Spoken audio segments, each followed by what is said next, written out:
Donc, vous pouvez faire un notebook LLM ou je sais pas quoi. Start tout truc.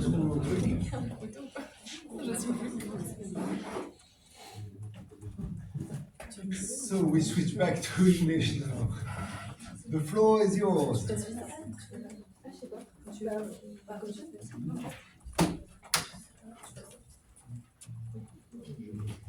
Hello everyone. Did you know that 94% of road accidents are caused by human errors such as fatigue, alcohol, or speeding? Well, all of this can be solved with one thing, and it's autonomous vehicle. So basically, it is a car that is capable of operating by itself or with little to no human supervision, using technologies such as AI, sensors, and embedded digital technology. So they have the potential to disrupt the automotive industry for several reasons. So first, like we said, improving road safety, but also expanding access to transportation, and also reducing traffic congestion, and by extension, lowering emissions. Okay, so let's start to look at the sixth level of the driving automation defined by the SAE. So the most important distinction here is which one is monitored by the driver and which one is monitored by the system. From the level 0 to 2 peak in this chart, it meaning that the human is driving and is responsible to the car. So for the level 1 is your standard car with no automation. The first one is the driver assistance with steering or speed like lane assist. For the second, it's a partial automation, so it's eyes on, and there is the system manage both steering and speed simultaneously. And for the purple one, it's monitored by the system. So the level 3 is conditional automation, so you can have eyes off, and but only under specific conditions, the ODD, like the weather, if it's raining, the car can ask to take the control back. And for the level 4 and 5, the system manage everything. For the 4 is in defined areas, geofunding. And for the last one, the 5, it's full autonomy. So everywhere, anywhere. Now, how does it work? There is two technology, the ADAS and the ADS. So for the pink one, it's the Advanced Driver Assistance Systems. So we have the ADS like on all the cars, the lane keep assist and the traffic jam assist or automatic parking. And for the ADS, autonomous driving system, we passed from the assistance to autonomous systems.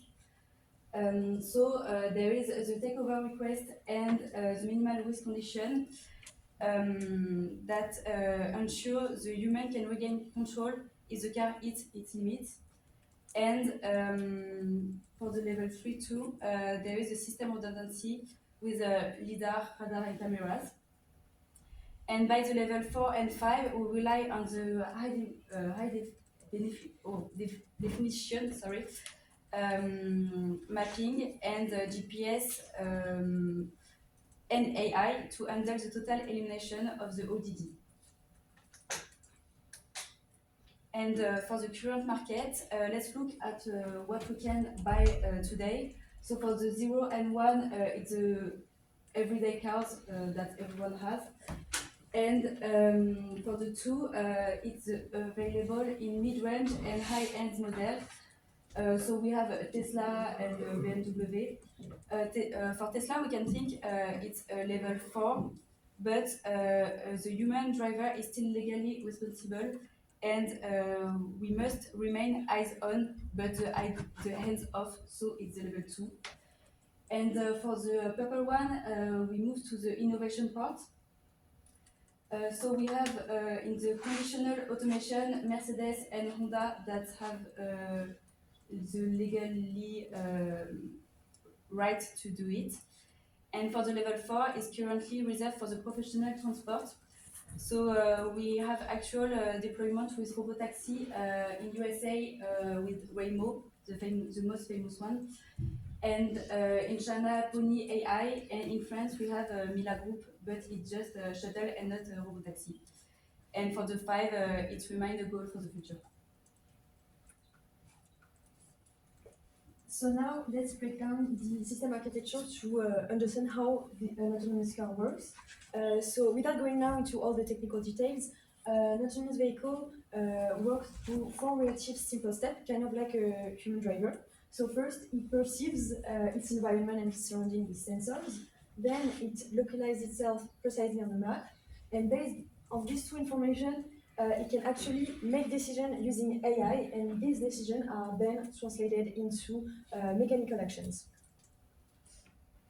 In addition to the core decision-making architecture, there are also two support functions that are essential. So first, connectivity, so how the vehicle is going to communicate with the outside world, and also supervision, so monitoring and making sure everything is safe for the passengers and other vehicles and pedestrians. So for the first step is the perception. So it's the vehicle eyes and the ears of the autonomous cars. It transforms in digital bubbles a raw signal, physical signal, into semantic understanding of the environment. It's like the difference between seeing a red shape and said, oh, it's a car and it's a cyclist. So the first one is the cameras used for the vision and classification, allows the car to read signs and traffic lights. The second one is the LiDAR that use laser to build a 3D point cloud. Then it's the radar measure the speed and distance of moving objects. And the last one is the ultrasound. It's a short-range sensor for parking and distance between cars. So we put in colors the case of Waymo. So we can see in blue the radar, in pink the LiDAR, and in purple the cameras there. For the localization, it is the cross between satellite coordinates. The most important here is to place the car on the map with the highest precision. So the first one is the absolute position with the RTK GPS, which corrects satellites to move from 5 meters to 2 centimeters accuracy. And the IMU is to maintain the track in the tunnels. Then there is a relative and cartographic position with the HD map, map matching, and the SLAM. And the last one is the dynamic update. If any road changes, it's shared in the cloud to update with the entire fleet in real time. So now the vehicle has perceived its environment and it has localized itself on the map. And this is when AI comes into play to make all of the driving decisions. So there are several deep learning algorithms that are trained on a large amount of data to respond to a wide variety of scenarios. So what is mainly used is a CNN, a convolutional neural network, to detect objects and then classify them into categories. So for example, is it a pedestrian, is it a traffic sign? And once the objects are classified, probabilistic model and behavioral trees are going to make all kinds of driving scenarios and make probabilities about it. For example, is that child going to cross the road or no? So based on that and the different probabilities, AI will make a decision and trajectory planning. And so the decisions are then translated into mechanical action. This is called control. And it's about accelerating, braking, steering. So there are two types of controller. First, PID, proportional integral derivative. So it's a simple controller that reacts to errors and then adjusts the trajectory of the steering. And there are more advanced controllers such as the MPC, Model Predictive Control, which predicts future behavior to optimize commands over a time horizon. So like we said before, there are support functions such as connectivity. So it's how the car communicates with the outside world to enrich perception and coordinate with the outside world. So there is one thing that is being developed and more deployed, and it's vehicle to everything, so V2X. It's all wireless communication between the car and the environment. So by environment, we mean other vehicle, infrastructure such as traffic signs, or even pedestrian or networks. And the goal is to provide the car with information that it cannot see with its sensors, so the lidar and the radar. So what is hidden, what is about to happen. So the goal is to anticipate danger and assure safety. And obviously, to do such thing, we need high-speed connectivity such as 5G to support real-time data exchange, map updates, and autonomous driving coordination. So for the last support function, to ensure zero incidents, we combine human and technological measures. So the first one is we will focus on the French use case with the Mila Group. The first one is the supervision teleoperation. So as we can see on the image, there is a remote control and decision making with a teleoperator in the film. The second one is a safety driver. It's a mandatory human presence and immediately take over if there is a car on the road or a mistake. Someone can take the control of the car and there is no accident. And the last one is the massive simulation in AI or in real to reduce the accidents. So finally, while autonomous vehicles are supposedly supposed to make driving safer, they are sometimes not always that reliable. So for example, there could be technical challenges such as sensor reliability in extreme weather conditions, and also unpredictable cases that the model is not trained for. So this is called the long tail dilemma, and this has led to a tragic crash accident in 2019 in Arizona. And these technical challenges raise some legal and ethical questions. So, for example, who's liable in the event of an accident? Also, what is the car going to prioritize? So, the safety of the passenger, the safety of other cars or pedestrians, and that entails who programs the moral values into the algorithm. So these limitations explain why we are not yet on level 5. Today, it's only a partial and controlled autonomy, for example, autonomous driving in traffic jams. But we can expect in the short term more targeted and realistic applications such as geofenced robotaxi, like Waymo is currently doing. And in the long term, we can hope for a complete transformation of mobility system with level 5, and including smart cities, everything is connected. So that's about it. If you have any question, don't hesitate. Thank you.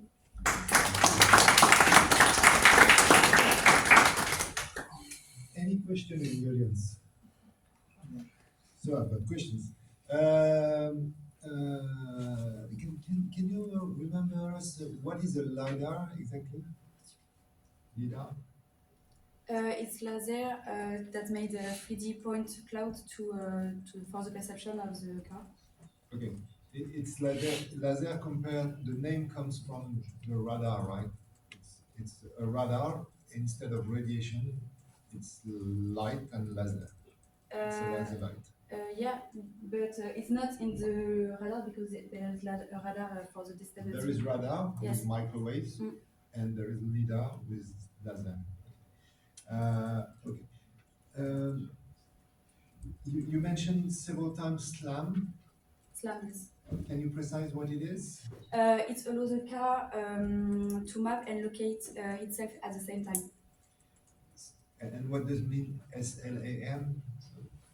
Good question. Without internet. We had it, but we just deleted it. Simultaneous. But yes, it's here. Simultaneous localization and mapping. Sorry. Yeah. Cool. So basically, it's when a robot advances and it doesn't know the environment, it can reconstruct by advance at each point in time. It can reconstruct the 3D structure around him, and then the next step, he discovers something new, and etc. etc. The first time the device that use SLAM, and very surprisingly in high volume right now. Anyone in the audience? You may have something in your home that already use SLAM. Robot vacuums? Correct. The robots for vacuum cleaners. They use SLAM to reconstruct your apartment and know the places and the angles, etc. I didn't see where you invest your money at the end. Do you want to trust an investment? We had debate because between Waymo and Mila, because Waymo is robotaxi and there is less supervision, so it's more risky than Mila, and Mila is less I don't know expanded, less expanded than Waymo. So I think we should Mila, no? Yes. Yeah, Mila, because it's a French enterprise firm, sorry. And there is a supervision and And do you see supervision continue in the future? no, the goal is without safety driver, but today there is a regulation that's mandatory in France Yeah. to have someone in the car because of the accident. Yeah, but for the future, For the future. But I think for the future, Mila can do it without someone inside. okay, maybe. Maybe the computing inside the car will be sufficient. Another question is, you mentioned GNSS in the same slide, GPS, GNNS, But I think it's the alternative of the GPS. GPS. So is meaning, what is meaning GPS? Global Positioning Positioning. system. system. Global positioning system. Okay. GNSS, GNS, GNNS, global Neural network. navigation, Maybe. GNSS, global navigation system.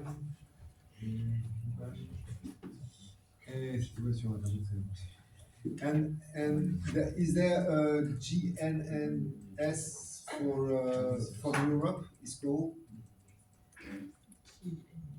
Is there a system in Europe that is doing GNNS? Global navigation system? Probably. Yes. And it's called, please. It's called in the audience Galileo. Okay. Galileo.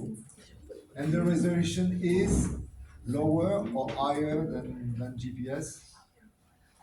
Higher. Better. Better. So and it's important for the cars because with GPS you know on which road you are, but with Galileo you know on which track you are, in one way or the other way, on which side of the road you are, on which lane on the road you are, because it's meter resolution. Okay. So that was it. And do you have an idea of so in a complete system for autonomous car, the repartition of the costs of the system, you have the compute, except the compute for the sensors. Which is what is the sensor that is the most expensive in your view? Yes. Probably the LiDAR. LiDAR is by far the most expensive. The other magnitude? The what? About how much does it cost, a LiDAR, roughly speaking? 10,000? 10,000? 5,000? Global system, I for the beginning, it was about that price. Now it's between 2 and 20. Let's say. It depends on the resolution, the frequencies, etc., etc. But between 2 and 20, so it's basically half the price of the car, of the system. So, do you know a player of LiDAR? A big player of LiDAR. Is there a big player in automotive for lidar for automotive? I think Intel is doing some things like in the. Intel. But no, I saw something, but no, that's not it. Je sais plus. Je l'ai noté en plus. Vous pouvez nous faire rire, hein, c'était quoi la blague? Non, c'est pas ça. Non, c'est pas Intel. Non, ça, je l'ai pas lu. Non. Non, mais le fabricant de lidar. Vous l'avez pas mis, le fabricant de lidar? On l'avait mis quelque part, mais on l'a pas mis dans celui-là. Et donc, est-ce qu'il y a un fabricant d'accessoires de voitures qui est classique, qui est connu dans le monde entier? C'est Valeo, il y a Valeo Shampoo. Voilà.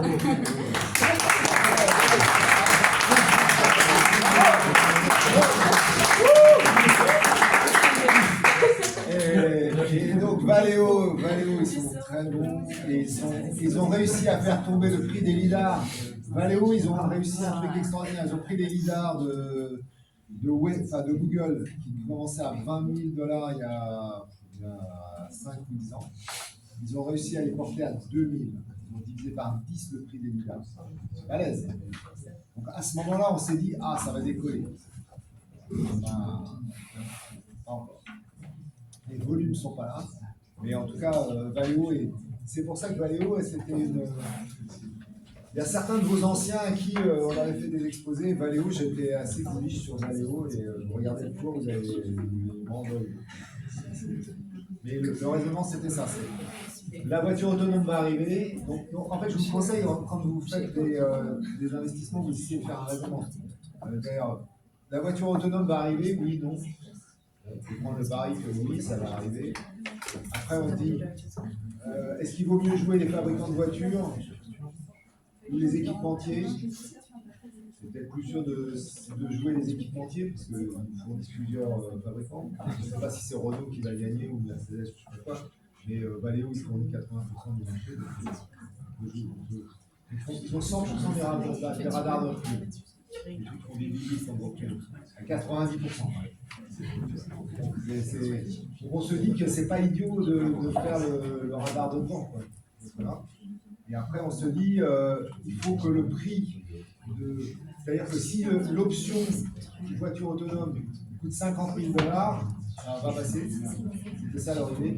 Et donc, ils voulaient parce que le lidar, ça représente la moitié. Donc, avec un lidar à $20 000, ça faisait $50 000 la solution. Ça passe pas. Quand ils sont arrivés à $2 000, on s'est dit, l'option, elle est à 5 ou 10 000 euros. Ouais, automatique, ça peut passer. Donc, c'était ça la raison. Bon, ça n'a pas marché, ils ont divisé par deux leur cours, mais voilà. Le dernier exposé, ça s'installe. Valeo, ça aurait peut-être été un truc. Et sinon, pour le fun, entre guillemets, j'espère que ça ne va pas choquer certaines personnes sensibles ici, mais sur la partie légale, il y a, si ça vous amuse, il y a un podcast qui est assez sympa, qui s'appelle À la French. Je ne sais pas si ça vous dit quelque chose sur YouTube. À la French, avec Jean-Baptiste Kelf, qui est un ancien de l'école qui a fait BNC, avec Steve Mouin qui a fait ZML, qui est en train de faire ZML, avec les gars qui organisent API, voilà. Et donc, dans un des épisodes de À la French, c'est un podcast sympa de tech, ils ont trouvé un site web sur une université américaine où en fait on vous donne un scénario, c'est-à-dire vous êtes une voiture autonome, donc c'est un simulateur online, vous allez sur un site web, et vous avez une voiture autonome qui arrive et on vous dit la distance de freinage est trop courte, la vitesse est trop rapide, machin. Je ne vais pas pouvoir freiner et j'ai le choix entre shooter A ou B. Et vous avez A, alors un bébé contre une personne âgée. Et donc vous avez un taux de clic de gens qui disent j'écrase la personne âgée. Clic. à 80%. Parce qu'en fait, on reproche souvent aux voitures autonomes de dire ah oui, mais si j'avais A ou B, qu'est-ce qu'il faut faire? Ah, et on engueule la voiture en disant elle ne sait pas ce qu'elle fait. Et donc, l'idée de cette université-là, c'était de dire ouais, mais les humains non plus. S'ils avaient les infos, ils ne sauraient pas qui écraser. Vous voyez, on n'a pas les données là-dessus. Et donc, si ça vous intéresse de faire des statistiques pour écraser soit. Et alors, je rassure là, monsieur devant, les médecins ont très bonne cote. Quand il y a un médecin contre une personne âgée, c'est le médecin qu'on sauve. Les fils de médecins, ça change rien. Fils de médecin, ça peut peut-être jouer ça. Faut rajouter dans la liste. Donc vous avez tout un tas de cas plus délirants les uns que les autres pour écraser A ou B. Voilà. Et puis il y a A ou B, et il y a aussi un autre truc qui est encore plus vache, c'est il y a un mur. Mur ou A. Si j'écrase un enfant ou je me crache sur le mur.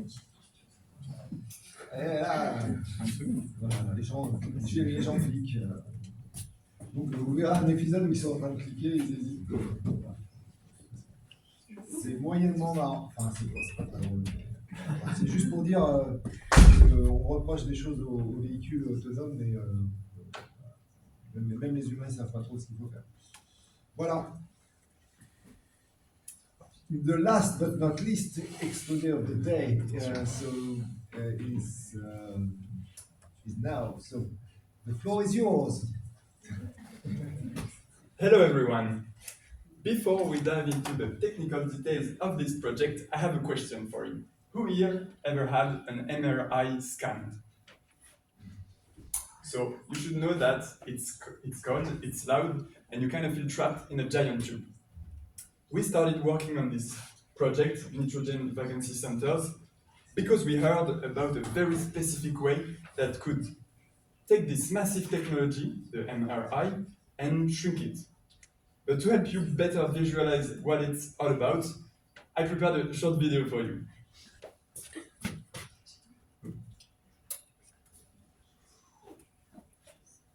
J'ai pas dit mon dernier mot, bougez pas.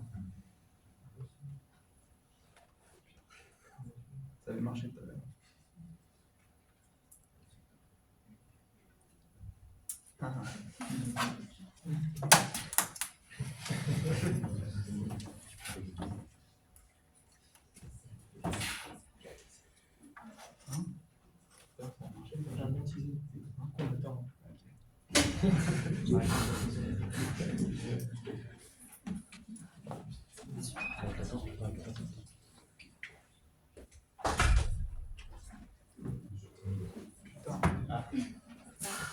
Bougez pas, bougez pas.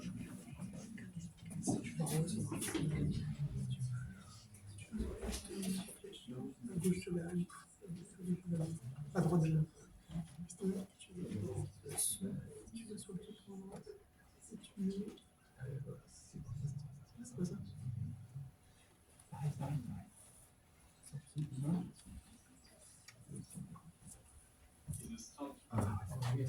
Yes. This is a standard yet beautiful briefcase. It can fit in the overhead bin of a plane and it weighs less than 5 kilos. Now look at this. This is an MRI machine. It weighs 4 tons. It requires liquid helium at minus 270 degrees Celsius, and it consumes enough electricity to power a small village. Today, my colleagues and I are going to show you how we can fit the power of this giant machine into this beautiful briefcase. In the world of sensing, we currently have a massive gap. On the left corner, you have the Hall effect sensors. They are everywhere, in your car, in your phone. They are cheap and tiny, but they are noisy, too noisy. You can't detect a heartbeat or a neuron firing. On the right corner, we have the Squeeze for superconducting quantum interference devices. And they are the champions of sensitivity. But they come with a huge penalty, cryogenics. You need a fridge colder than outer space to be able to run them. So, imagine you are designing a navigation system for a drone in a tunnel. You can't use a GPS, and you can't carry a cryogenic fridge as well. You need a third option. You need the sensitivity of a quantum device with the form factor of a microchip.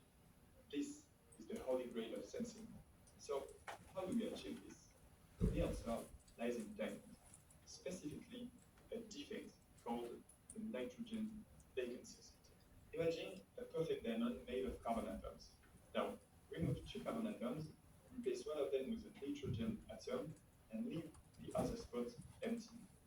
This creates a defect, an artificial atom trapped in the solid, and together, the nitrogen and the vacancy act like a single entity.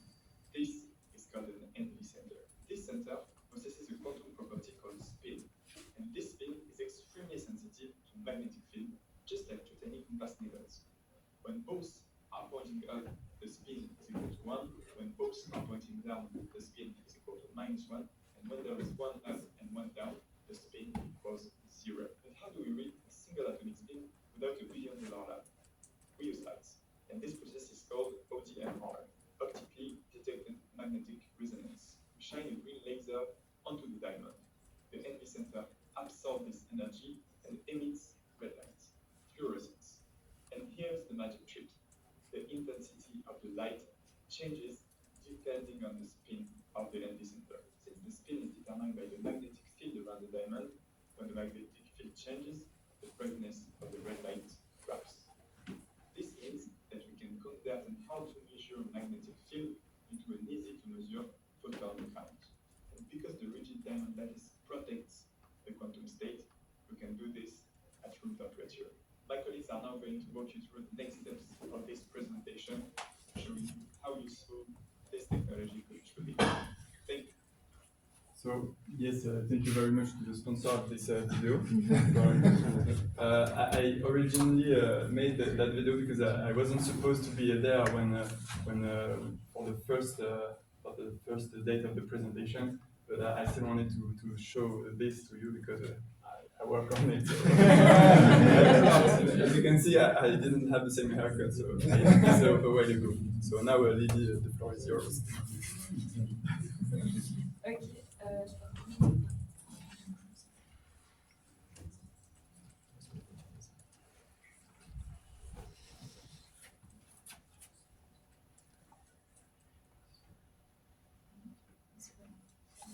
Okay.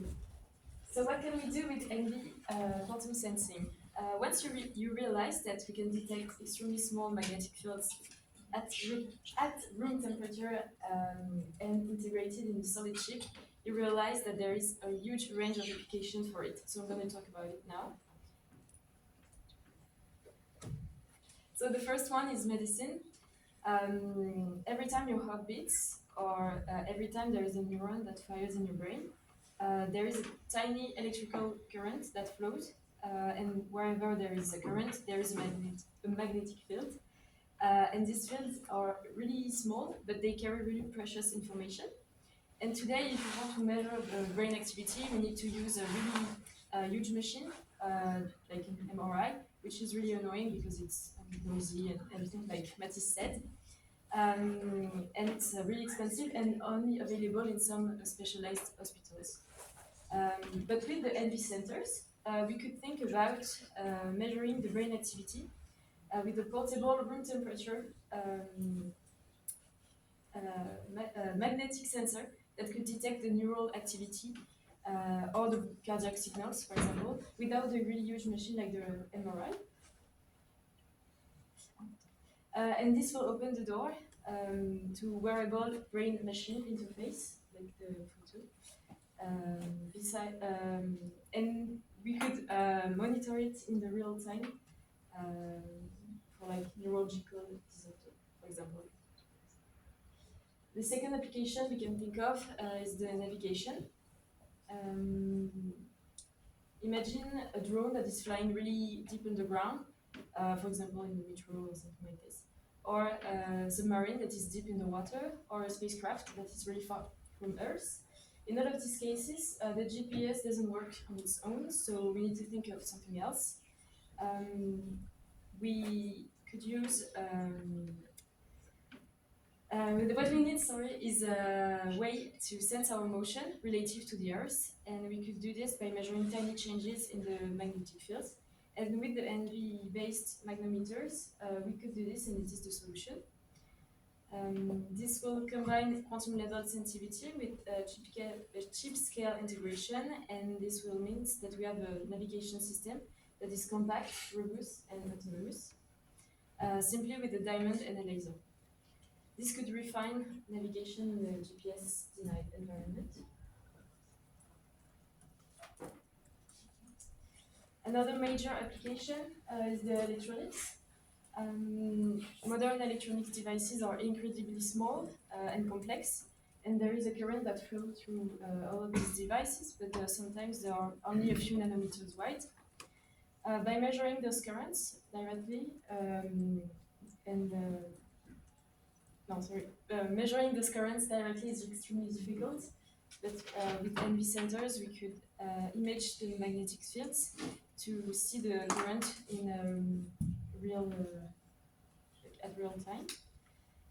And we can think about NV centers with the magnetic fields with a nanometer resolution. This will allow us to see the defect and also the failure points without touching the device, which is really important. And this is a really powerful tool to use for the next generation of electronics. NV centers are not only sensitive to temperature, they are also sensitive to the electric fields and the mechanical strain. This means that we could use the same diamond to map temperature variations on a microchip, or detect the electrical fields inside the brain activity, or monitor the stress and damage in some materials, all with a solid state quantum sensor. And so when we say that we are putting the power in a massive machine inside a briefcase, this is what we mean. It's not only about shrinking an existing technology, it's about creating an entirely new class of sensors that could work anywhere, anytime, and at room temperature. And it is not only scientific curiosity, it could be a new platform technology that could transform entire industries like navigation, medicine, electronics, or vehicle. And this technology is not just about academic research. There are true applications, like Lily said. And as you can see on this landscape, we have the supply chain secured by leaders like Element 6, providing high quality diamonds. For navigation, we have giants like Bosch and Thales, who are working on consumer and defense integration. For nanoimaging, we of course have Chiperion working on a portable and ultra low field MRI. And in computing, we have startups like Quantum Brilliance that are pushing for miniaturized accelerators at room temperature that could be really useful in quantum computing. So now that we have understand that how powerful are these quantum sensors, we all know that every technology on world has some limits. The first one for these NV centers are the light collection. So diamonds are hard to collect light in it because there is a high refractive index that leads to have a lot of misunderstanding of the signal. Then there is also the surface noise. So to be powerful, the NV centers has to be placed close to the surface of the diamond. But at the surface there is some noise which is also perturbing the signal. And finally, the fabrication challenges. So it's really hard to make these sensors. It requires a very pure diamond, but also the placement of the NV centers has to be perfect. So it's also hard to make it. And finally, it also has to be reproducible because we don't want to make only one sensors. But every limit can be have research to pass them. So the problem is not always the sensors, but it can be how we read the signal. So there is the spin-in charge method to help with it. but also the repetitive readout, sorry, which is the technique of reading multiple times the signal to be sure if it's the right signal that we are reading. Then on the diamond engineering side, there is also a few researches. The first one is to use the carbon 12 instead of the carbon 13, which eliminates the magnetic noise of the carbon 13. But also there is some research of really well controlled creation of the diamond to have a precise placement of the NV centers in the diamond. And finally, also the photonic structure of the diamond. They are trying to build waveguides and optical cavities just close to the NV centers to have more light in it and to have a better signal in it.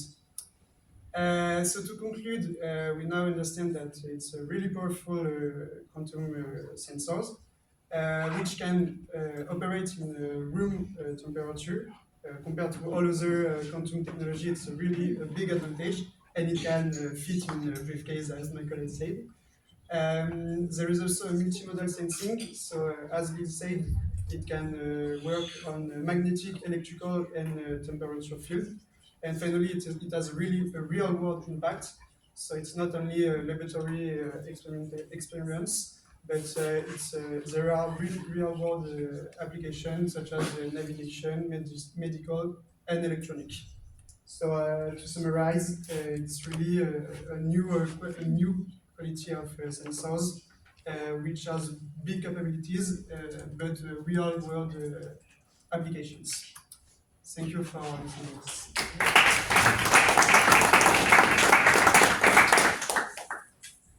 Any question in the audience?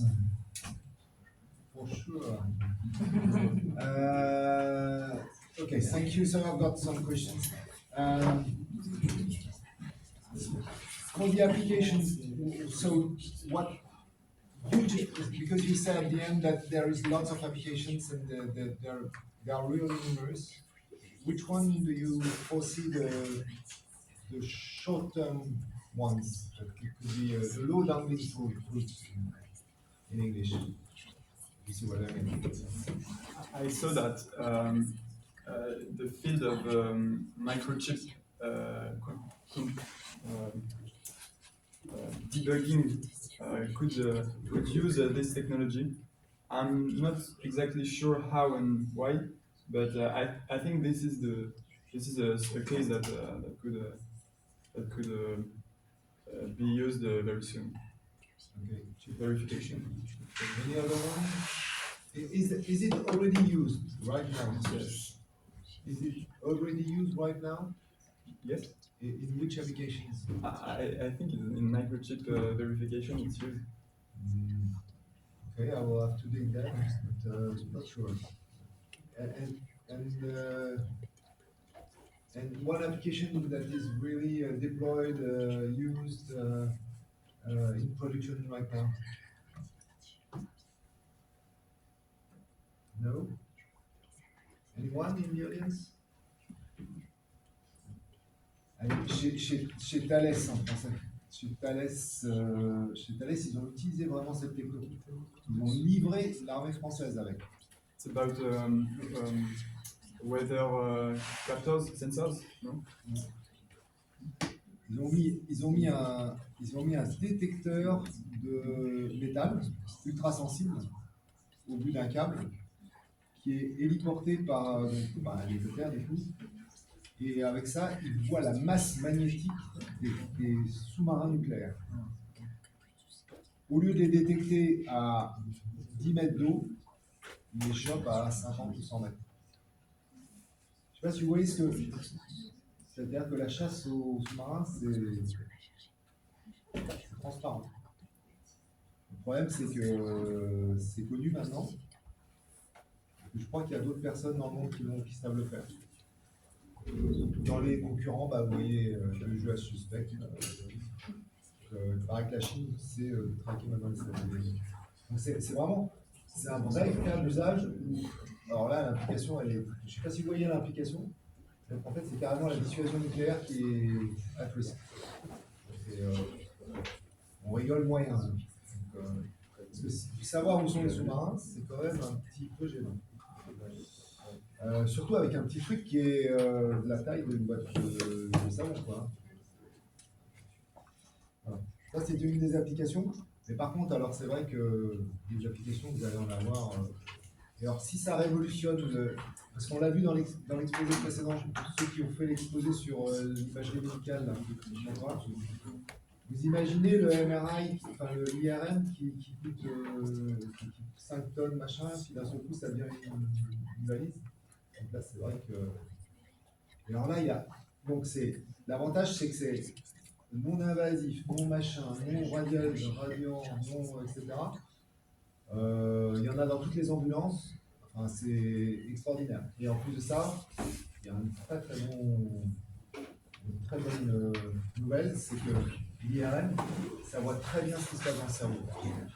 Donc, on sait, donc ça peut être aussi des études dans le cerveau, comment marche le cerveau, etc. Potentiellement assez révolutionnaire. Il y avait dans la vidéo du début, il y avait quand même une question sur les centres NV. Le NV, c'est donc, vous pouvez réexpliquer en français? Nitrogen vacancy, c'est un. Comment en français on appelle ça une. Non, c'est pas un manque, mais c'est donc un atome d'azote qui est manquant. Donc en fait, c'est deux atomes à côté. En fait, non, un atome manquant et un atome d'azote à côté dans du diamant, en fait. Et c'est cette combinaison-là, donc de cet espace vide et de l'azote à côté qui va permettre donc d'obtenir une sensibilité extrêmement précise. C'est ça. Tout le monde a bien pigé ça. Bah, je pense que si, en plus de ça, on a un acteur qui joue vraiment le jeu, parce que Thales, ils sont à fond dessus. Hein. Je peux vous garantir qu'ils sont sérieux sur le sujet. Si on a un acteur qui s'est industrialisé ça en France, on peut devenir. Alors, les implications, c'est quantique, machin, imagerie médicale, ultrafine. On peut faire tomber pas mal de dominos, quoi. Vous voyez ce que je veux dire? Et c'est marrant parce que c'est vraiment le principe du domino. C'est un tout petit domino qu'on bouge. Enfin, une vacance dans le diamant, c'est quand même pas. Voilà, c'est pas. Pourtant, ça peut faire tomber des gros dominos derrière. Et peut-être même en crypto, ça peut avoir des gages pour casser des clés. Si c'est du sniffing de chips, ça doit être un peu ça aussi. Ouais, ça peut faire tomber des clés crypto. C'est comme si j'avais une boussole, mais on stéroïdes, fois 1 million. Évidemment, ok, on va s'arrêter là. On est dans les temps, hein, chef. Oui. Pour 17 heures. Je suis pas méchant, je vous laisse à l'heure. Écoutez, je vous remercie d'être restés aussi nombreux, aussi tard. Je ne sais pas si c'est à cause des départ Brest qui était excellent. Mais je tenais à vous remercier de ce dernier cours. Je suis content que vous ayez fait des très bons exposés tous. Je suis content que vous ayez assisté aux exposés des autres. Je ne sais pas si vous avez apprécié les exposés des autres quand même. 1, 2, voilà. Et ben, j'espère que ça vous a donné un vernis de techno. Et puis j'espère que ça vous a donné envie de suivre l'actualité. J'essaie de vous amener un petit peu dans mon monde. Voilà. Je sais que c'est un monde un peu spécial, mais je pense qu'il va rentrer dans votre monde parce que ça a quand même des implications business qu'on a eu droite à gauche. Ne serait-ce que les premières capitalisations mondiales. Généralement, il y a 10 ans, j'avais du mal à attirer les étudiants. Je disais, ouais, Nvidia, je connais pas, Intel, je connais à peine. Et maintenant, ça commence à devenir. C'est la tech qui est venue à vous. En tout cas, bonne chance pour la suite, bon vent, et puis merci pour cette année sympa. On se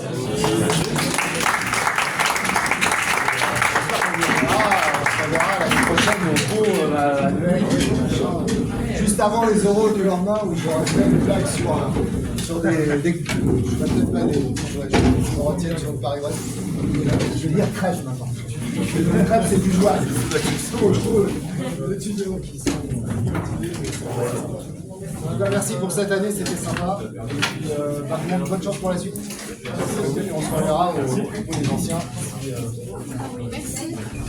Alors, ah oui, petit détail, comme ça.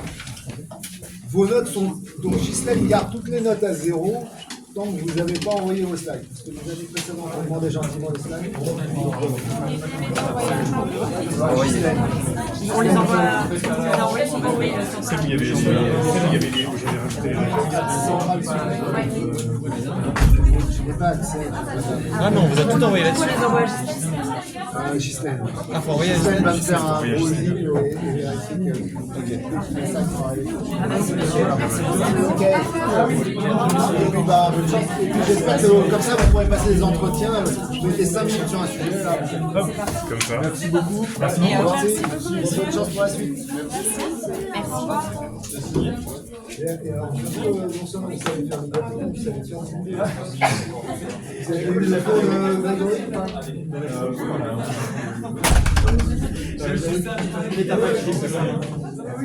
Avec des grands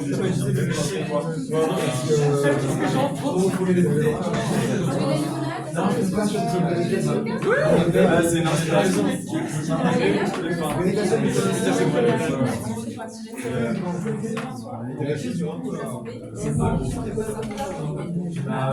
Je sais pas si c'est connu en école de commerce, mais moi je connaissais quoi. Très bien.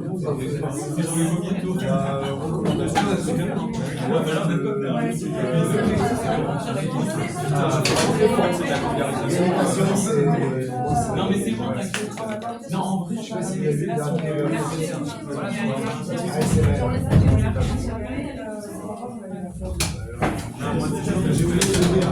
Si vous avez une vidéo à voir cette année, regardez la vidéo de Veritation ASML.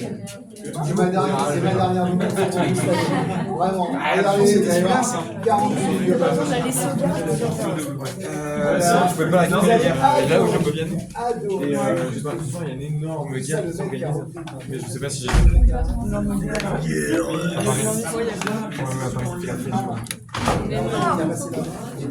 Pardon, c'est super La première vidéo, il Là, il est parti. Ouais, c'est ça, ouais. C'est avec ça que je me suis cassé la gueule hier. La rédaction a été décalée de. Ici. Donc, il y a la vidéo. Toujours un mail qui faut envoyer plus de la première fois que je vois ça, quand même. Je pose pas sur la vidéo. Tu allais à Mina, il vient de me tomber dessus.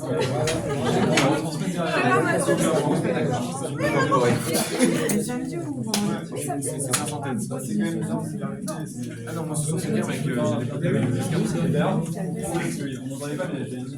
Ouais, on va peut-être y aller,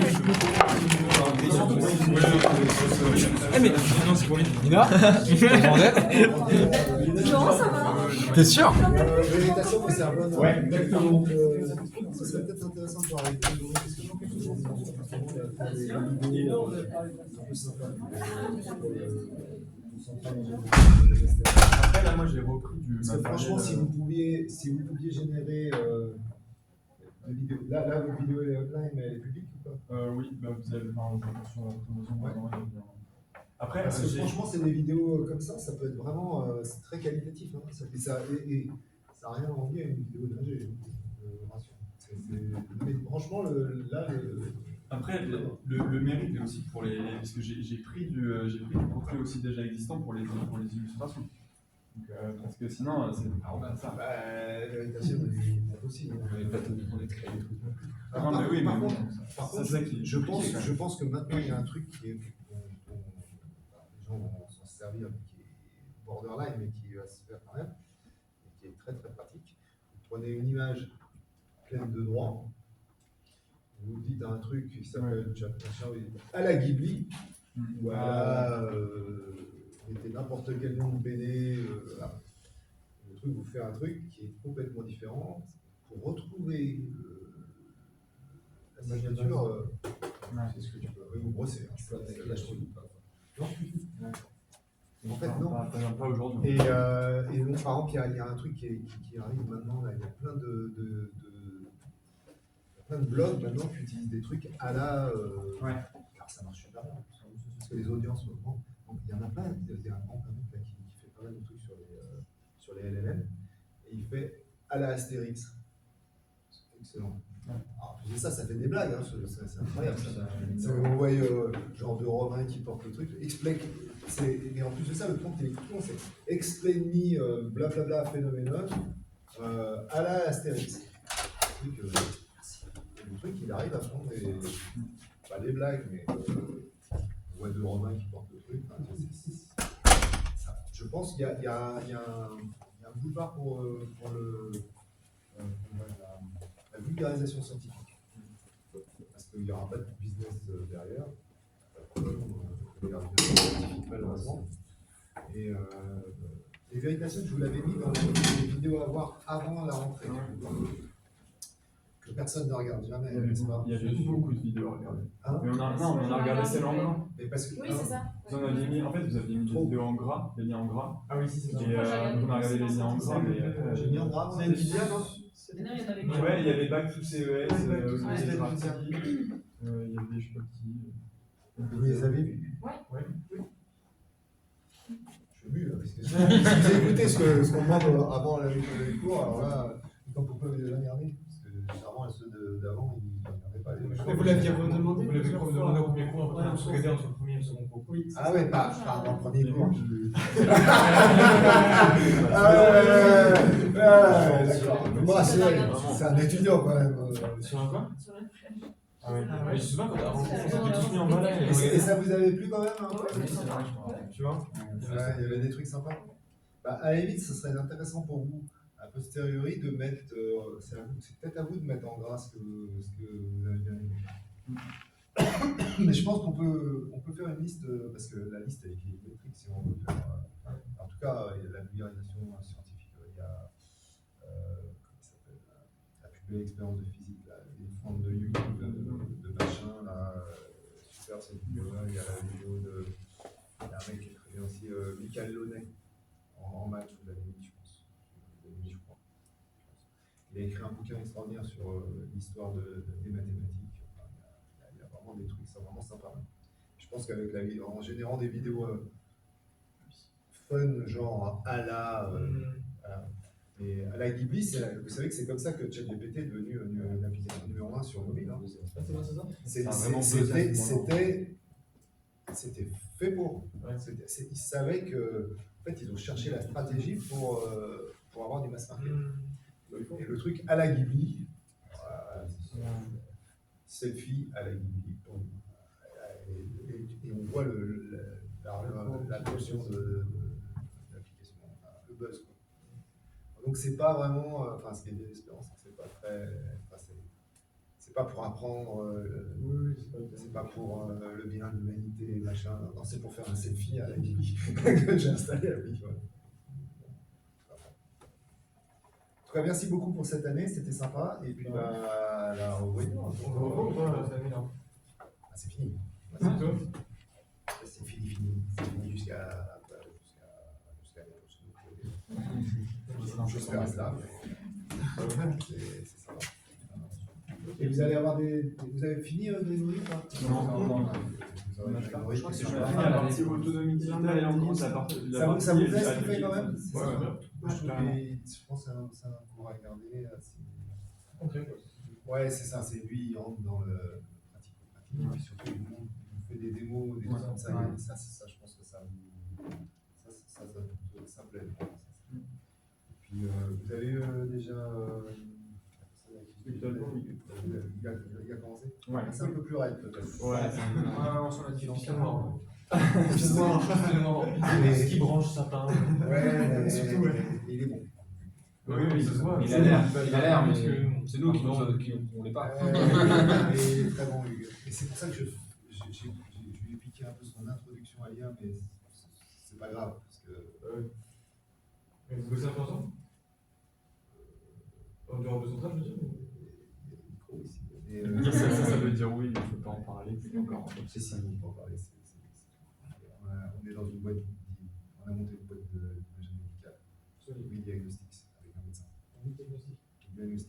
analyse de panoramique dentaire. Ah. C'est pour ça que quand on a lancé sur les médicales, La perche était tendue. j'avais un petit arrière quelque chose. Ouais, mais pour la petite histoire, c'est ce qu'on discutait ce midi. C'est quelque chose actuel, ça. Ouais, on avait une marque HCE janvier 2025. Ah, cool. Il y a rien déjà. On a 60% de marché français. Ouais. Sur la vie de l'image médicale. Donc, pas mal. Ça commence à être ici avant de. Ah, vous rigolez, mais on a été obligé de lâcher du capital avec au leader français, Logos-W. Logos-W, c'est le leader, c'est celui qui est installé dans. Nous, on fait la tech, En fait, il a dit. et lui, il a l'auto-market. Il a dit, je fais le contrat, mais je parle du capital. Vous avez dit comme ça. C'est pas bon. Il nous offrait 30% du marché. Ouais, ouais. Et maintenant, il a réussi à choper l'autre acteur qui est un acteur américain, Julien en France. On a 60% du marché. C'est bien pour nous. Non, c'est peut-être une start-up qui marche. Et en plus de ça, Hugues, il le dit pas, mais il est dans une deuxième start-up qui marche.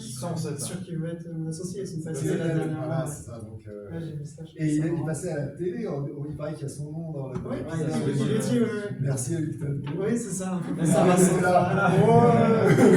Je suis passé à la télé. Enfin, je suis pas bon, mais passé à la télé. Et il paraît que leur truc a pris l'usage a encore décollé. En plus de ça, c'était pas préparé, mais il y avait une. Alors, j'ai pas vu l'épisode, il faut que je le regarde un jour. Et il y avait une nana du jury qui a dit ah ouais, je l'utilise déjà. Il y a trois qui utilisaient, il y a trois du jury qui utilisaient sur 5, je crois. Ouais, enfin, il y en a une, c'était vrai. C'est pour faire les. Oui, ça peut être. Alors, par contre, ce que je savais pas, ce qui est pas très juste quand même, Pas aller en photomaton. Voilà. Ah oui, ok. En fait, c'est des filtres directs qui disent est-ce que c'est trop gros, est-ce que c'est trop petit, est-ce que c'est trop éclairé, ils ont pas les cheveux, les lunettes, les machins. Mais c'est validé par l'État. Oui, justement, c'est quelqu'un de la classe qui l'a fait. Si, c'est Marie-Lou Sakueno qui l'a fait, je crois. Et qui était en Thaïlande et qui du coup avait besoin de refaire son histoire et du coup l'a fait là-bas. C'est un petit qui tombe dans la poche, donc c'est vrai que. Et donc c'est une boîte qui marche bien, qui n'a pas fait de levée de fonds, 100 millions. Ils sont pris, le mec qui est passé sur le. Ils sont arrivés déjà ça prend du temps entre le moment où ils font l'émission, ils disaient. Puis, en fait, dans les émissions, par contre, ce qui est dingue, c'est justement, on discutait ce milieu. C'est fou, ils disent qu'ils vont investir, mais ils ne le font pas. C'est pour la TLH. Donc le mec il dit investit, puis après il sort d'émission. Ah non, pas finalement non. En fait, bah, j'ai vu les chiffres et après. C'est d'un point de vue légal, on passe la vidéo, on dit il a dit qu'il a investi. Ce qu'ils disent souvent, c'est qu'en fait, une fois qu'ils mettent le dé vraiment dedans, Ouais. la façade c'est bien, mais une fois qu'ils mettent le dé dedans, des fois ils se rendent compte que non, en fait, non. Non, mais c'est même pas ça, c'est qu'en fait, c'est juste pour. Il faut qu'ils aient un mec qui dise d'investir. Ah bah c'est ce qui marche. Voilà, c'est Sur les gens sont pas voilà, intéressés par l'épisode. donc la télé, c'est bien de la télé. C'est pas Mais il y en a qui, à l'inverse, ont des propositions et les refusent parce qu'entre-temps, entre le moment de la diffusion, enfin, entre le moment du tournage et le moment où en fait, ils se retrouvent pour définir vraiment les termes de ça a explosé. ils explosent et donc en fait, ils n'ont plus besoin de. Mais je pense Ah ouais. que, de toute façon, ils ont copié une émission américaine. Ouais, Ça s'appelle, je sais plus comment. Voilà, Shark Tank. Shark Tank. Non, c'est Shark Tank, je crois. Mais non, c'est Dragon, c'est le premier. Mais en tout cas, maintenant, a priori, c'est Shark Tank parce qu'ils ont mis. Ils avaient une émission spéciale CES à Las Vegas. Pour le top du top, c'est-à-dire faire l'émission spéciale Las Vegas, CES dans Shark Tank. Alors là, en gros, les mecs, ils C'était bien, c'est musical. Non, je vous ai dit que j'y étais pas. Je devais y aller parce qu'il y avait 3 places, 3 billets, et il y avait 2 anciens étudiants j'ai à Epita qui sont partis. Et la 3e place, ça devait être moi, mais du coup, pour des raisons corporelles, il fallait un Epitech. 2 Epita, un Epitech qui sont partis. C'est pas bien.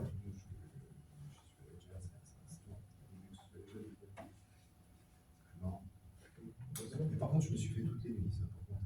J'ai vu sur Je paye tout aujourd'hui.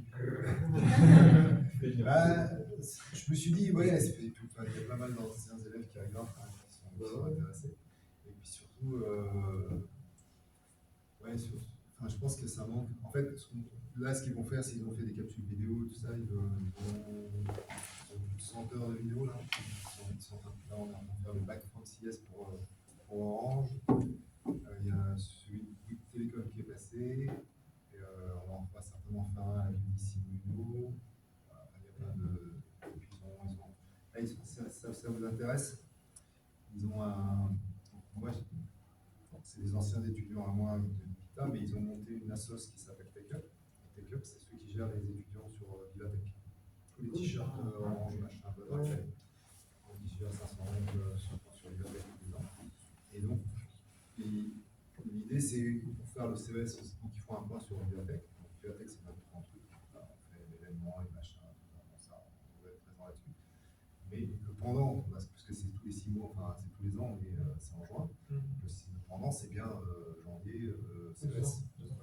Donc là maintenant c'est la première année où ils vont au CES. Donc là ils ont été, j'avais un sponsoring de l'Orange. Donc là ils ont filmé les machins, les trucs, qui connaissent. Et ils ont fait des visites guidées pour une boîte, et il se trouve que c'est la France. Et visiblement la France, normalement l'année prochaine, va nous filer des places du un paquet de vols d'avion. Ah, c'est cool, c'est cool. Ah, ouais, c'est cool. Pour peut-être une centaine d'étudiants. Ah ouais. Mais non, justement, dans TechUp. Donc TechUp, c'est toutes les écoles. C'est quand pour rentrer chez TechUp? Ah ben c'est donc TechUp, c'est peut-être un truc qu'il faut aller très bien. Parce que TechUp, en fait, moi, ce que je veux, c'est en faire une sauce d'étudiants. C'est pas forcément ingé et commerce d'ailleurs, ça peut être les deux. Mais d'étudiants qui s'intéressent à la tech. Pour faire. Voilà, donc le niveau 0, c'est Vivatech, porte de Versailles. Le truc, et on est à t-shirt, machin. Les mecs, il y a des histoires après, parce qu'en fait, ils servent de guide pour les VIP. Mais du coup, les gens ils prennent Sam McMahon, pour un fille 3, et un stage 3 pour un petit selfie au passage. Bref, ça c'est assez sympa, je pense, pour un étudiant de faire un truc comme ça. Et puis après, ça c'est pour Vivatech, donc là on va les garder comme noyau dur. Vivatech va un peu descendre cette année, parce qu'ils ont raté le Hall 1. En fait, ils ont déménagé du Hall 1, ils vont au Hall 7. J'ai l'impression que tout le monde déménage du Hall 1. Il y a des grands événements pas, par exemple. Non, mais c'est parce que le Hall 1 il est en travaux à cause de la tour pyramide. Ah, c'est à cause de ça? Oui, parce que donc ça là, c'est fondé, ils sont obligés de foutre des pylônes en dessous. Ah, c'est pour ça. J'ai pas. Hall 1. Mais il vaut mieux qu'ils mettent du pylône quand même. Mais le Hall 1, parce qu'habituellement, en France, c'est en ville. Normalement, c'est toujours Hall 1. C'est pas Hall 7 maintenant? Et hier, c'est. Ouais, c'est un autre Hall, ils éjectent du Hall 1, et donc du coup, ça va. C'est Hall 7 et Hall 4, je crois, c'est ça. Donc alors, donc Vivatech va déménager du Hall 1 au Hall 7, donc on va perdre pas mal de visiteurs, je pense. Et puis les stands sont plus petits, machin. Par contre, ce sera climatisé. Ah oui. C'est parce que Vivatech, c'est un fiche. Tout le monde, moi j'en disais plus, c'était c'est un creux, pendant 5 jours, 40 degrés. Puis en plus de ça, plus on se rapproche des trucs intéressants, plus il y a de monde, et plus chaud. Donc voilà, donc Vivatech, si vous voulez me revoir, c'est trop compliqué. Moi je travaille toujours à Vivatech, imprimer. CES non, mais à distance oui. Et puis après, il y a des événements. Puis là, ce que j'ai essayé de faire depuis décembre, on a commencé là, je me suis dit, bon, toutes les semaines, j'essaie de faire un post sur le best event de la semaine. Pour montrer qu'à Paris, il se passe des trucs. Parce qu'en fait, les Américains, ils pensent qu'on est ils nous prennent vraiment pour des. Alors qu'en fait, quand on fait la liste de tous les trucs qui se passent toutes les semaines, moi je peux faire 50 trucs par an en disant non, il se passe un truc à Paris. Avec des mecs qui sont Top Gun. Mais là, on n'a pas perdu une startup il y a 2 jours, là. Le ministère de l'Armée qui autorise de vendre plus de capitaux aux États-Unis, PME de 75. Non, Armatan, c'est la levée. XIM, je pense que c'est pas ça. Oui, c'est ça, d'assaut, 200 millions sur 1 milliard de dollars. Voilà. Non, c'est le ministère de l'Armée qui autorise la vente d'une PME de 75 employés, mais qui confectionnait des pièces clés pour Rafale et je sais plus quoi là, il y a 2 jours. Ouais, mais faut regarder en détail parce que. Non, mais c'est au cas où si vous avez bien compris.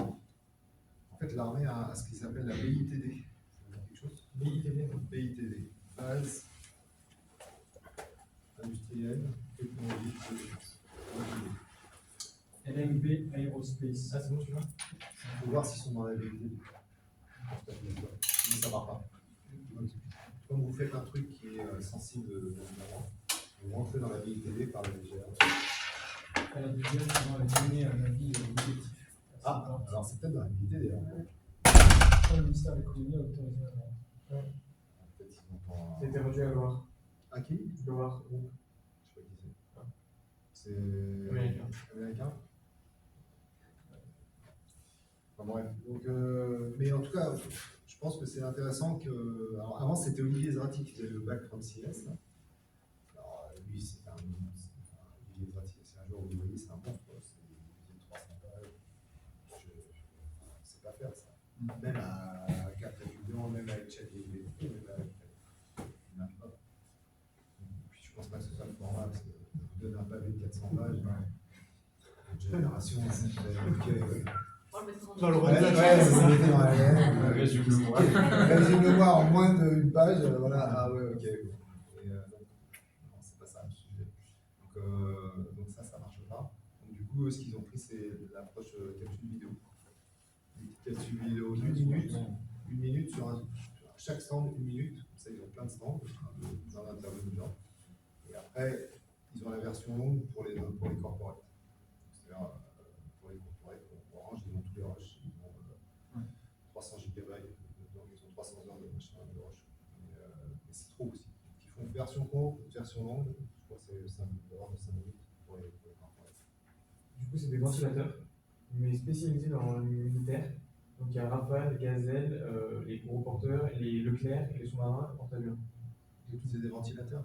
Bah ouais, mais je n'ai pas plus d'infos. Je le fais, mais. C'est pas trop. C'est pas encore les bijoux de la famille. Donc, Ouais, voilà. Ça va. Et moi, je En fait, c'est de la guidage hermétique. Ouais, mais. Enfin, s'ils le veulent, s'ils C'est le pas veulent, les NV.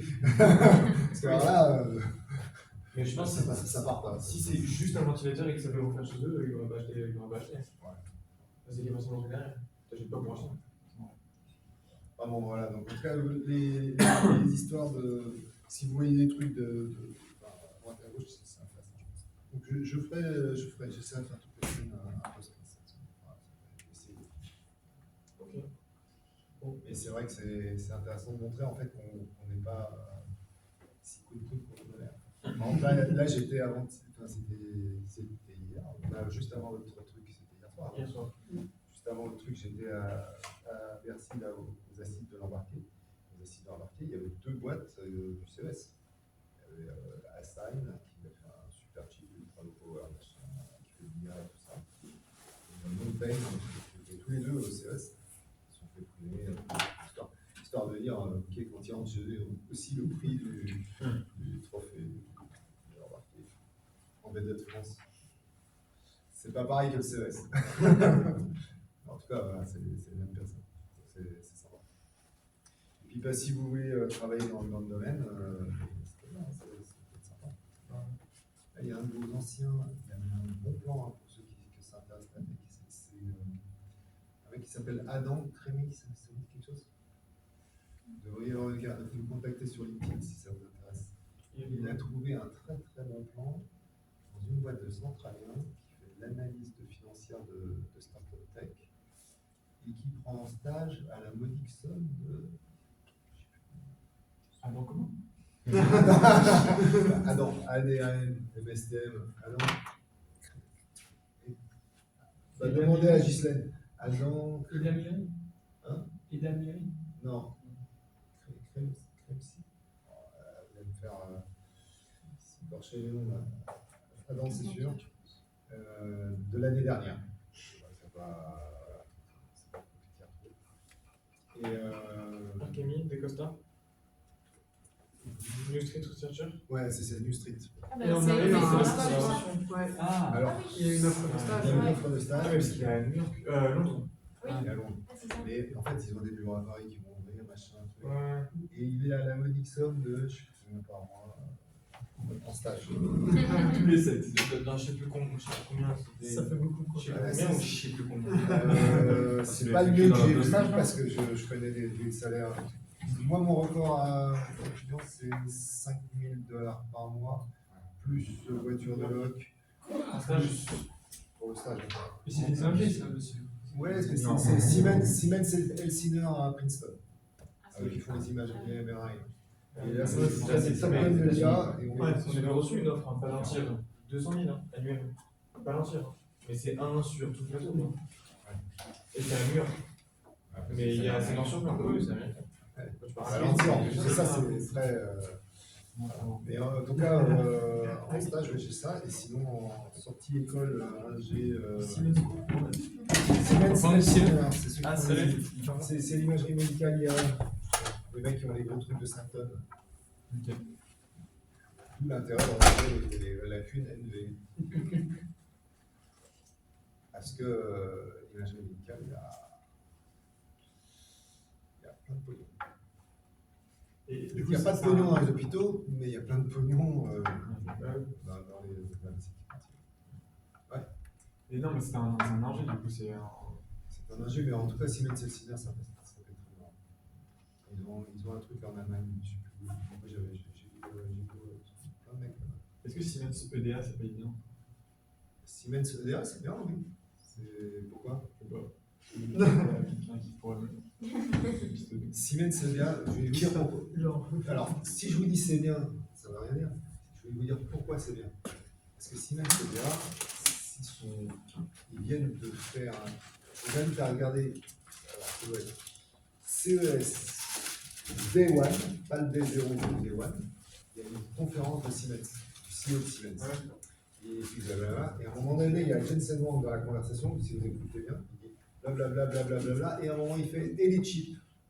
Et le mec, il dit ouais, et après, il y a Jensen Huang qui répond et on va aussi faire des chips. Et l'autre, et Jensen Huang, il répond ouais, et on va mettre notre IA, on va vous aider sur l'IA pour le design de l'IA. Ah ouais, c'est pas pareil. Donc, ouais. Alors, le problème de Jensen Huang, c'est un mec qui est très famille, très clan. Il fait pas du business, il a ses potes et puis il a ses pas potes. Et donc Siemens, c'est les potes. C'est pour ça que je vous dis qu'ils se connaissent depuis. Donc, tous les mecs qui ont bossé avec Jensen Huang il y a 20 ans. Bon, déjà, il y a une stat qui est marrante, si je fais sur il y a 80% des mecs chez NVIDIA qui sont millionnaires. Je crois qu'il y en a 20% qui sont milliardaires. C'est la stat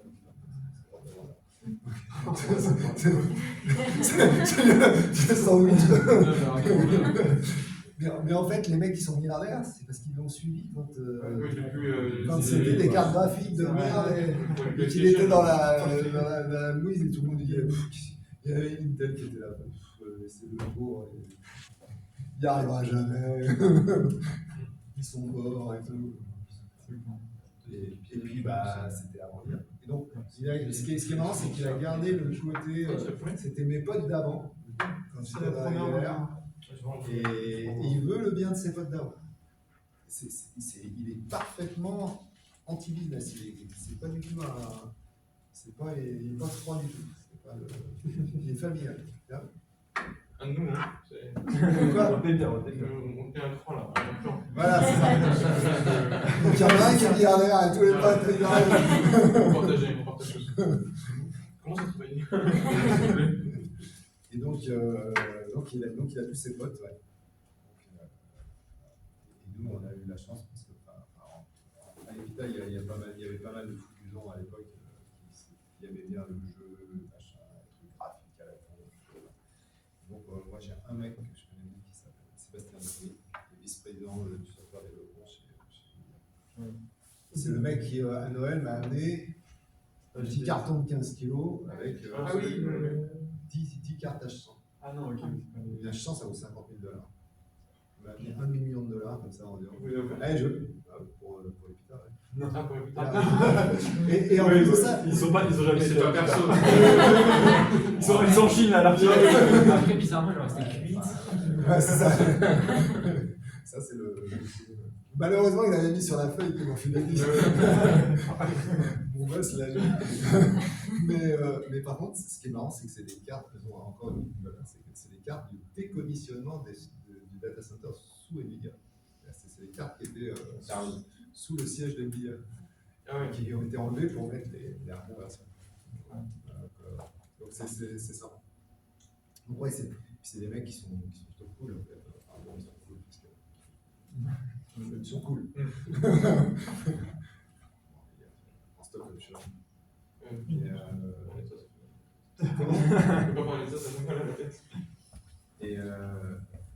Ouais, donc, par contre, ils ont galéré quand au début quand ils faisaient des cartes graphiques, ils faisaient du jeu vidéo et des éditeurs de jeux et leur tout ça. Jensen Huang, si vous connaissez sa petite histoire des gens, il a commencé chez Denise, hein, on l'a appris. Il est toujours sur son LinkedIn, il a marqué. Il va faire un clin d'œil en disant expérience plongeur chez Denise. Ah ouais, d'accord. C'est vrai américain, machin. American Dream, parce que là. Ouais, c'est. Pourquoi je dis non? Sur des millions. Ouais, c'est un deuxième profil.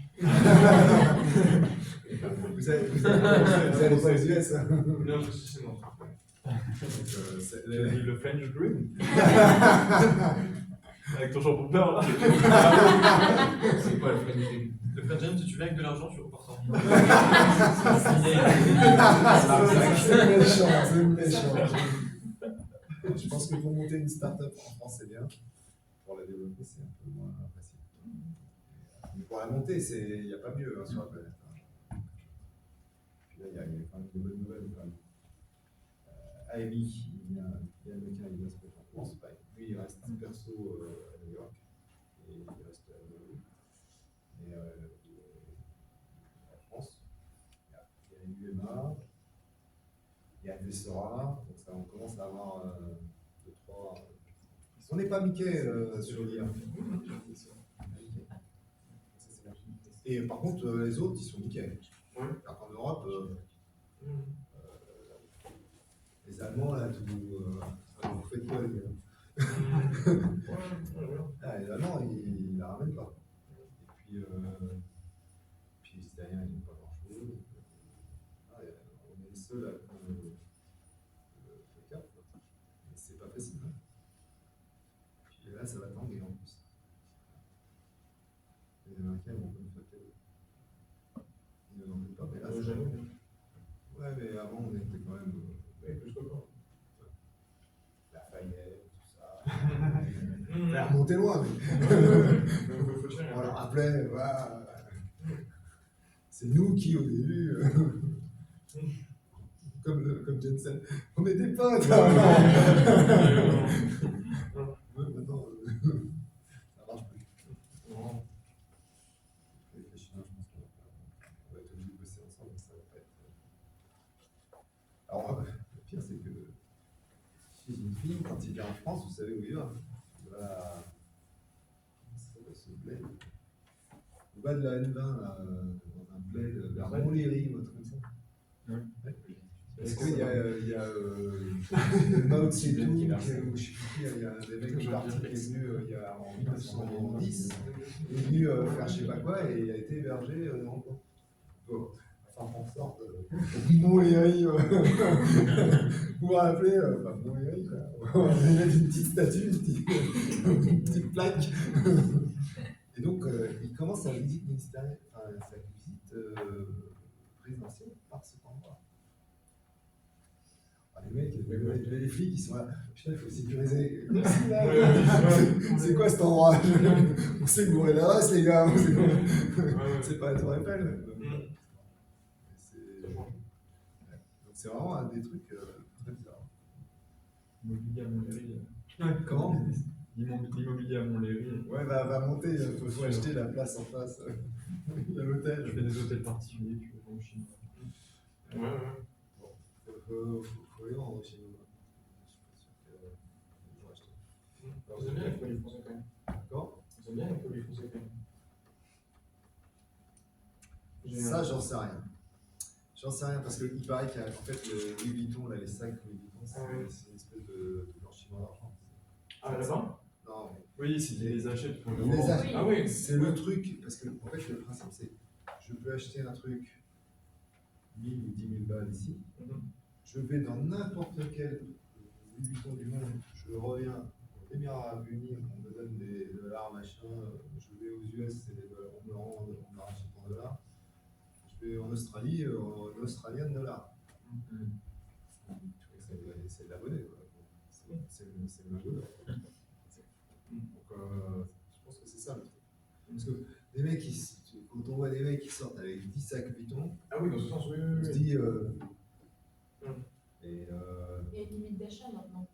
oui, en plus. Ah, bah, Mais quand même, quand on les voit sortir avec des des caddies de sacs, Oui. on se dit, il y a plusieurs femmes, et il a une grande famille, je croyais que c'était l'enfant unique, donc qu'est-ce qu'il fait avec? Il y a une explication logique. Moi, je ne crois pas que c'est.